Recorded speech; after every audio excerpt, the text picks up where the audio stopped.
Hello dear students, आपका स्वागत है हमारी अनंता कोचिंग क्लासेस के अंदर। बच्चों, अपन बात कर रहे थे जैसा कि नेक्स्ट इससे पहले की वीडियो में मैंने आपको जीवाणु द्वारा जो उत्पन्न रोग है उसके बारे में मैंने आपको बताया था।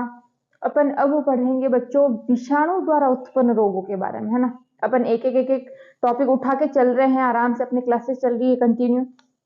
तो अपन पढ़ेंगे कि विषाणु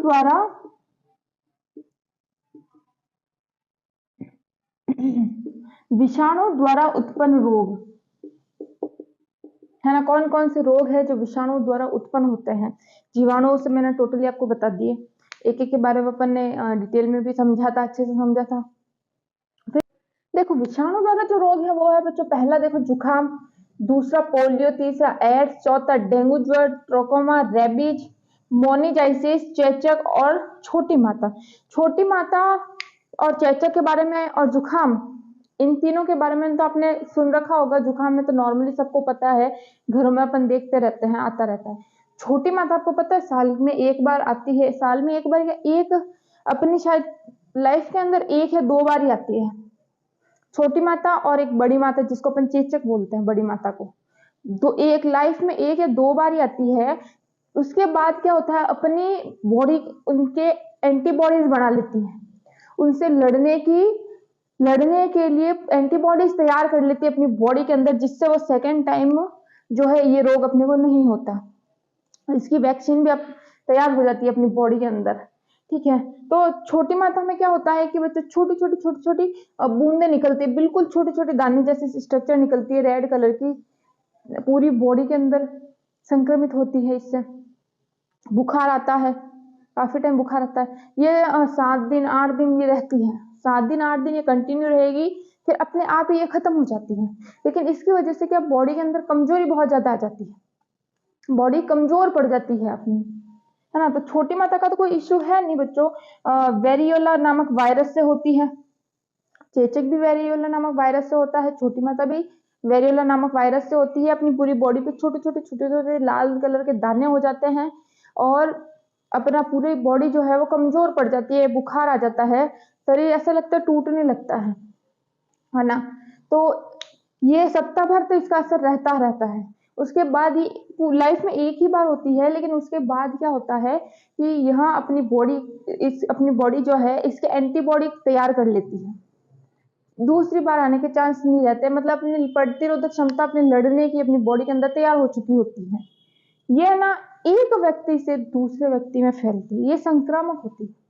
मतलब अगर आपके घर में किसी को है, छोटी माता आ रखी है, तो वो दूसरे व्यक्ति को भी या दूसरे स्वस्थ मानव को भी, दूसरे व्यक्ति को भी आएगी, क्योंकि संक्रामक होती है, एक व्यक्ति से दूसरे व्यक्ति तक फैलती है ये, ठीक है। छोटी माता क्लियर है, कोई दिक्कत नहीं है। इसके बारे में ट्यूशन इतना ही आएगा, या तो इसके वायरस का पूछेगा या ये संक्रामक है या नहीं, इससे बाहर कोई क्वेश्चन नहीं उठा के देगा आपको। फिर देखो, फिर अपन मैं चेचक की बात करूं, चेचक को मैं बड़ी माता भी कह सकती हूँ, चेचक को मैं बड़ी माता भी कह सकती हूँ। आपने देखा होगा जब चेचक होता है किसी को, या घर में किसी को देखा हो कभी कि बड़ी माता आती हो, ऐसा कहते माता आती हो, तो उसमें क्या होता है कि बॉडी के ऊपर लाल बड़े बड़े फफूंदी जैसे हो जाते हैं, ऐसे लगता है जैसे बॉडी के अंदर ना जलन होती है, तब वो छाले कैसे हो जाते हैं, फोले जिसके अंदर पानी भर जाता है, फफूले हो जाते हैं छोटे छोटे। तो वैसे ही है ना, अपनी बॉडी के अंदर थोड़े बड़े बड़े, छोटी माता से भी थोड़े से बड़े बड़े फफूले हो जाते हैं पूरी बॉडी के अंदर। ये पूरी बॉडी को संक्रमित करती है, पूरी बॉडी के अंदर फफूले हो जाते हैं। फिर कम से कम ये 10 दिन, सप्ताह भर 10 दिन रहती है। चेचक भी 10 दिन रहता है। वेरियोला नामक वायरस से होता है ये भी, और ये अपने आप ही ठीक हो जाते हैं। लेकिन इसमें भी बुखार आता है, 10 दिन आपको बुखार आएगा, आप इससे पूरा झूंझ जाते हैं, शरीर टूटने लगता है, बुखार तेज आ जाता है, शरीर में कमजोरी पड़ जाती है। और उन फफूलों की वजह से क्या, अगर ये फफूले बॉडी बार बार टच होती है जमीन पे या किसी चीज पे, तो थोड़ी जलन होती है ना। तो बड़े बड़े, छोटी माता में थोड़ी छोटे दाने होते हैं, लेकिन चेचक में क्या होता है, थोड़े बड़े फफूले होता है उसमें, ठीक है। ये अब चेचक होता है, पूरे शरीर पर लाल दाने हो जाते हैं, संपूर्ण शरीर को संक्रमित करता है, वेरियोला नामक वायरस इसका। रोगवाहक है, तो और ये भी संक्रामक है, ये एक व्यक्ति से दूसरे व्यक्ति तक फैलती है, ये भी संक्रमित रोग है। इन दो के बारे में क्लियर है, कोई डाउट नहीं है। फिर देखो मैं बात करूं जुखाम की, तो जुखाम का जो वायरस है वो है बच्चों राइनो वायरस। राइनो वायरस नामक विषाणु से जुखाम एक संक्रमित व्यक्ति से दूसरे संक्रमित व्यक्ति तक फैलता है, ये भी फैलने वाला रोग है। इसमें क्या होता है, अगर घर में किसी को जुखाम है दूसरे व्यक्ति को भी हो जाएगा, ठीक है, क्योंकि संक्रमित है, फैलता रहता है। फिर इसमें ये क्या है, अपने श्वसन तंत्र को टारगेट करता है, अपने श्वसन तंत्र को संक्रमित करता है। अपनी जो सांस की नली से नाक तक की चीज, ये पूरा हिस्सा संक्रमित हो चुका होता है। अपने को सांस लेने में दिक्कत होती है, नाक से बार बार पानी बहता है ना, सांस लेती है ना, तो जुखाम भी संक्रमित है, एक व्यक्ति से दूसरे व्यक्ति तक फैलता है। फिर देखो मैं बात करूं पोलियो की बच्चों, पोलियो है अपने तंत्रिका तंत्र को टारगेट करता है, अपने तंत्रिका तंत्र को संक्रमित करता है पोलियो। और इसमें इसका जो वायरस है वो है बच्चों पॉली वायरस। यहाँ क्या होता है कि अपनी रीढ़ की हड्डी और जो आंत की कोशिकाएं होती है, पोलियो में रीढ़ की हड्डी की कोशिकाएं और जो अपने आंत्र की कोशिकाएं होती है वो ये उसको नष्ट कर देते हैं।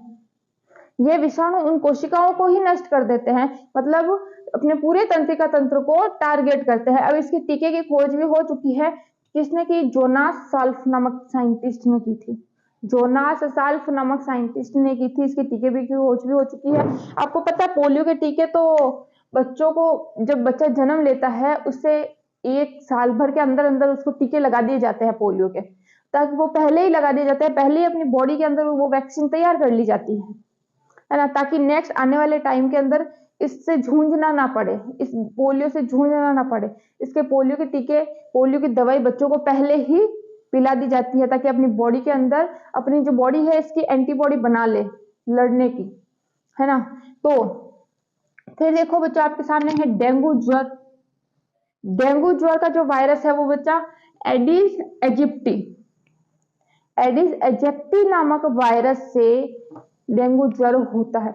आपको पता है एग्जाम्स के अंदर क्वेश्चन किस टाइप के आएंगे, या तो आपको वायरस के बारे में पूछेगा कि किस बीमारी का या किस रोग का कौन सा वायरस है, या ये किस भाग को, अपनी बॉडी के कौन से पार्ट को संक्रमित करता है, या फिर क्या पूछेगा, किसी भी एक रोग का नाम दे देगा। फिर आपके ये पूछ सकता है कि जीवाणु से उत्पन्न होता है, विषाणु से होता है, प्रोटोजोआ से होता है, या किसी अन्य से होता है। इस टाइप का आपको क्वेश्चन, तो आपको पहले तो चीज ये पता होनी चाहिए कि मैंने जो जीवाणु के मैं अलग बता रही हूँ, विषाणु के मैं अलग बता रही हूँ, बाकी की भी मैं अलग अलग बताऊंगी सब। तो आपको ये पता होना चाहिए कि कौन सी जीवाणु से, कौन सा रोग जीवाणु से उत्पन्न हो रहा है, या कौन सा रोग विषाणु से उत्पन्न हो रहा है, या कौन सा प्रोटोजोआ से उत्पन्न हो रहा है, या कौन सा आनुवंशिक है। आपको ये रोगों के अलग अलग डिफरेंस पता होने चाहिए। एक तो ये, क्योंकि मैं अलग अलग करवा रही हूँ सब। फिर दूसरा, सबके वायरस पता होना चाहिए आपको, क्योंकि मेन वायरस उठा के पूछते हैं एग्जाम्स के अंदर। और तीसरी चीज, किस भाग से, किस रोग से कौन सा, अपनी बॉडी का कौन सा भाग संक्रमित होता है, इसका क्वेश्चन वो उठा के देता है आपको।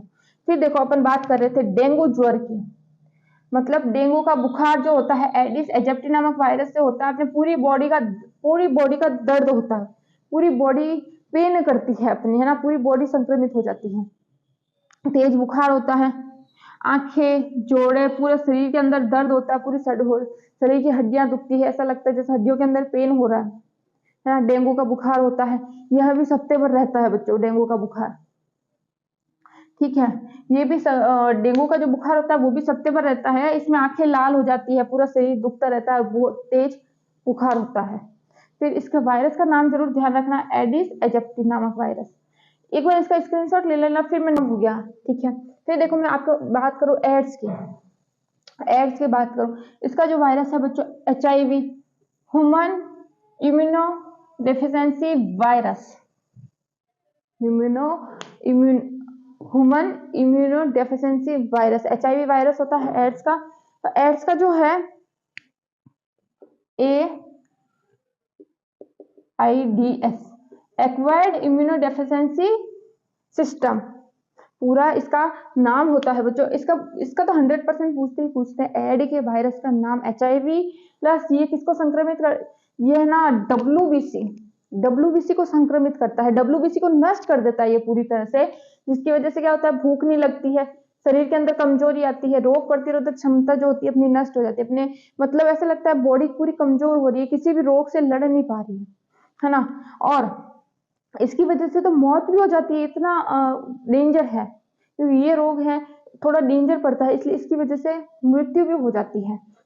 ठीक है, तो ये किस कारण होता है कि अपन असुरक्षित संभोग कर रहे हैं, संभोग के समय ध्यान नहीं देता, असुरक्षित होता है, दूसरे का इंजेक्शन यूज करते हैं। मान लो किसी को एड्स वाले को इंजेक्शन लगाया हुआ है और अपन ने उसका इंजेक्शन यूज कर लिया, तो उसकी वजह से अपने को भी एड हो जाएगा। ठीक है, असुरक्षित रक्तदान, किसी एड्स वाले व्यक्ति का रक्तदान करा हुआ अपन ने ले लिया रक्त, तो उसकी वजह से एड अपने के अंदर भी फैल जाएगा। तो मतलब ये भी एक व्यक्ति से दूसरे व्यक्ति तक फैलता है, बस असुरक्षा रखने पर। ठीक है, ये एड्स की बात होगी। फिर देखो बच्चों,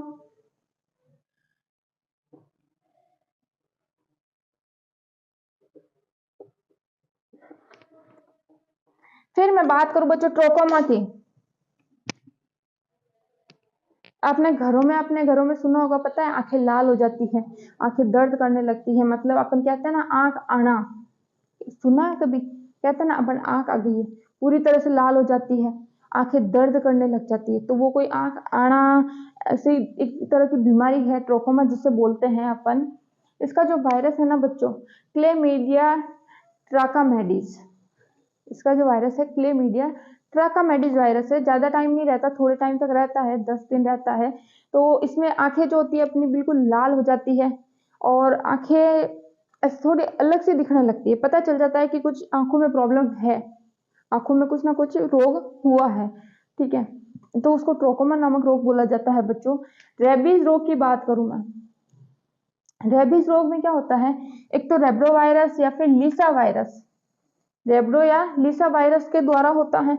यह किसको इफेक्ट करते हैं बच्चों, तंत्रिका तंत्र को इफेक्ट करते हैं, है ना, तंत्रिका तंत्र को इफेक्ट करके इसमें ऐसा होता है। रेबीज के अंदर क्या होता है आपको पता है, कई बार कुत्ते काट देते हैं, बिल्लियां काट देती है, बंदर काट देते हैं, तो इसकी वजह से आदमी पागलपन करने लगता है, मतलब ऐसे पागलों की तरह हरकतें करने लगता है, पागलों की तरह बिहेव करने लग जाता है, मतलब उसको पानी से डर लगता है, पानी से डर लगता है। और बाद में क्या होता है बच्चों, उसको बुखार आने लगता है, उल्टी होने लगती है, भयंकर सिर दर्द होता है।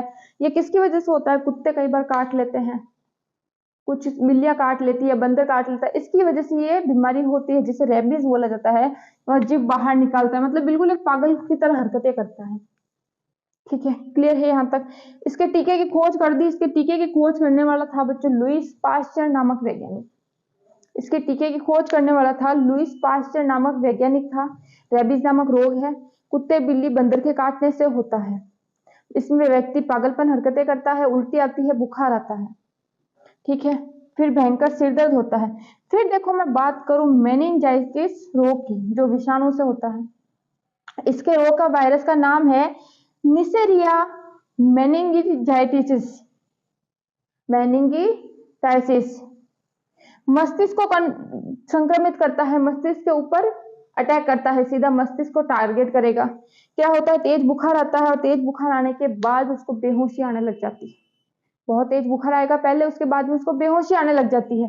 तो मेनिंजाइटिस नाम का रोग है, इसका वायरस निसेरिया मेनिंजाइटिस इसका वायरस है।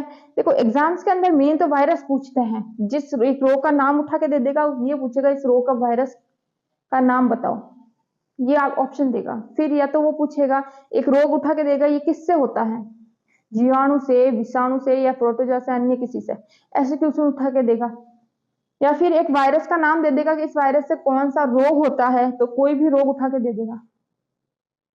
या फिर एक रोग का नाम दे देगा और पूछेगा ये किससे होता है, जीवाणु से, विषाणु से, इस तरह से अलग अलग घुमा के क्वेश्चन उठा के देगा। बस आपको ये पता होना चाहिए, एक तो रोगों के नाम पता होना चाहिए, वायरस पता होना चाहिए, लक्षण पता होना चाहिए, बस ये चीजें पता होनी चाहिए।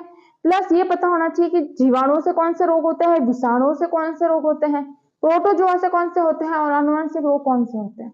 आपको ये रोग पता होने चाहिए। विषाणु से जो भी रोग होंगे वो संक्रमित होंगे, मतलब एक व्यक्ति से दूसरे व्यक्ति तक फैलेंगे, सबके सब संक्रमित रोग होते हैं। एक स्वस्थ व्यक्ति, बीमार व्यक्ति से स्वस्थ व्यक्ति तक पहुंच जाएगा वो रोग, है ना। ये विषाणु से होने वाले, मैंने विषाणु से होने वाले रोगों के बारे में आपको बताया है। इसमें कोई डाउट हो, नहीं समझ में आया हो, तो मुझे आप कमेंट में मैसेज कर दो, अपन डिस्कस करेंगे वापस। और जो टॉपिक आपको खुद को समझना हो वो भी मुझे कमेंट के अंदर मैसेज कर दो। तो बच्चों, मेरे चैनल को लाइक कर देना, सब्सक्राइब कर देना, शेयर कर देना। जय हिंद, जय भारत, बेस्ट ऑफ लक।